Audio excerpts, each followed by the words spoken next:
Ladies and gentlemen, welcome to the Football Daily Weekly. Good to have you here with us. Laurence is also here. Hello. And Adam is back. Hello, how's it going? Lovely to have you as well, chaps. Today we're talking Champions League. We're looking forward to the next round of games. We have the fixture lists in front of us, and we're going to start by talking about Arsenal and Bayern Munich. Arsenal. Tough draw, very tough draw. It's the one they probably didn't want. They finished second, of course. They lost to Napoli, and Dortmund scored that goal in the last few minutes to put them top of the group. Will they regret that, Adam?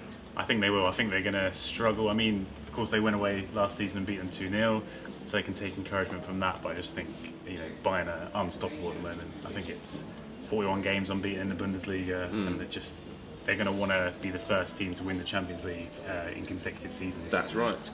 I can't see them losing this one. It's not out of the question, but I think a lot of people are questioning whether Arsenal are as powerful as this Bayern Munich side, and whether they have the quality all over the midfield. It's going to be a battle in midfield. It's not going to go in their favour. Okay. I think there's general consensus there's Bayern Munich. So Arsenal, we wish you all the best. Milan have been drawn against Atletico Madrid. In seasons gone by, you would fancy Milan any day of the week, but Milan are not the same side they were a few years ago, and neither are Atletico Madrid. They are fantastic at the moment. No, I think they're very strong. I think they'll beat Milan. I think it's a miracle Milan are through over Juventus and Napoli, that sort of thing. Yeah. So the weakest Italian side you could argue in the definitely. competition, 100%. and they're the ones who have gone through. Yeah, I think Atletico Madrid will definitely win that one.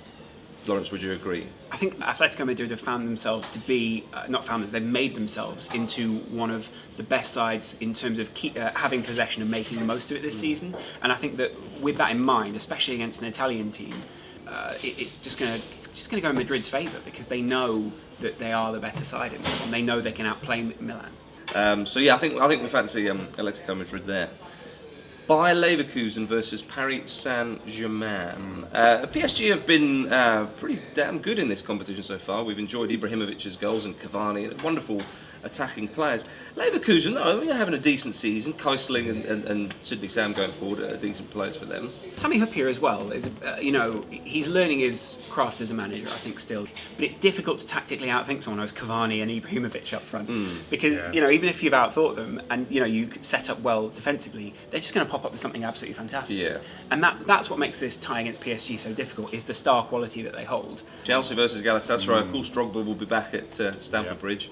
And Schneider will be as well. We remember when he went there with Inter under Jose Mourinho, played very well. I mean, we all know that Galatasaray is a very difficult place to go. Notoriously difficult. And I think this Chelsea side aren't quite as galvanised by Mourinho as they maybe were in previous seasons. So the Mourinho factor is one, but it's possibly lessened this season. I agree, it might be at its very peak by February, and they might be top of the league because they are very close at the moment. But I think, they need to bring this Chelsea team closer, and I actually think this Galatasaray side are quite bonded around the fact that they got through in the Champions League, they've scraped through. Manchester City versus Barcelona is possibly the most eye-catching fixture of the round. They fancy their chances against Barcelona. Aguero and Negredo playing particularly well. Have a go at that back line, which sometimes features players slightly out of position. Yeah, I think that's it. I think they have got a lot of firepower, and I think they're going to go through. Do you think? Yeah, I think they'll do it. I mean, it depends. January transfer window. If Barcelona actually bring in a defender, if they strengthen where they're weak, that could make a big difference. But I think at the moment, it depends. Because as you're saying, City are so strong at home. Can they go to Camp Nou and get those away goals, which is so crucial? It'll be interesting to see, but I think City could do it. I think you would always fancy Barcelona to go through, but Man City do have some pedigree there, and like you say, there's firepower there. I think Aguero will be back by that time, so there's an Argentine against possibly another Argentine, and also the fact that, like you say, I think that there's Negredo who can take advantage of that back line that don't have as much physicality, or maybe aren't able to deal with those kind of moves. In the box, exactly. So it's those sort of factors which, in a Champions League, if you can negate a lot of the positives that Barcelona have, then you'll be able to play through them. Absolutely. Adam, quick prediction, City or Barcelona?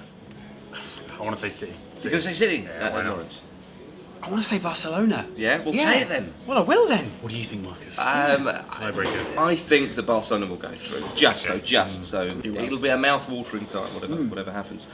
Manchester United versus Olympiakos. Jammy. Or Olympiakos versus Manchester United, which the first leg will be. I think Olympiakos might just fancy themselves there, Laurence. But United they're going to be so happy with that draw. The fact they got through, didn't face any of these other sides. Also, he's doing so well in the Champions League this season. That's true. There's that sense of belief around them when they walk out on the pitch in the Champions League. The fact also that Manchester United go through with this, the away tie sort of in their favour, if you like. So if they can get a good result at Old Trafford, I think they'll be the favourites for this tie. Well, it'll be a tricky one, but I think the consensus is probably Manchester United. Schalke versus Real Madrid. It's awkward. Surely that's one-way traffic, isn't it? Yeah, you'd think so, wouldn't you? They got so much going forward, Madrid. And Schalke, they've not looked great so far this season. And I think, Madrid, it could be their year to finally get the Decima. They've got Bale now, all those sort of attacking talents. I think they have that Champions League quality. And also with Carlo Ancelotti there, I think they really fancy themselves, don't they? Just because he's got that Champions League, the pedigree that he needs. And also the fact that, he's taken so many other teams the distance when they've been in the same ilk as this Real Madrid side, who do seem to be a bit of a peak at the moment because they are so good. Yeah, Real Madrid. I think we're all agreed there. Zenit St. Petersburg versus Borussia Dortmund. Interesting one. Not necessarily a foregone conclusion. Dortmund have got very recent Champions League pedigree, but Zenit are a decent side, especially at home. And with a player like Hulk, they've always got a charm. I actually quite fancy Zenit for this. Do you really? Yeah. I'm glad you do. Do you know why? Because I agree Hummels will be back, etc. But also I feel like Borussia Dortmund are going through a bit of a weird transition this season. They find themselves not quite as powerful as they were last season. They've let a couple of players go. We don't know where the January transfer window is going to take the likes of Lewandowski, etc. If it takes him anywhere. And so I think, again, like you say, January is probably a lot's going to hinge on that. But I still feel like Zenit have some firepower in there, and that really counts for a lot in a Champions League knockout stage. Okay, well, a tricky one for Dortmund, certainly. That's it for this week. Thanks to Laurence and thanks to Adam as well. We'll be back next time, so do join us then, and have a good Christmas.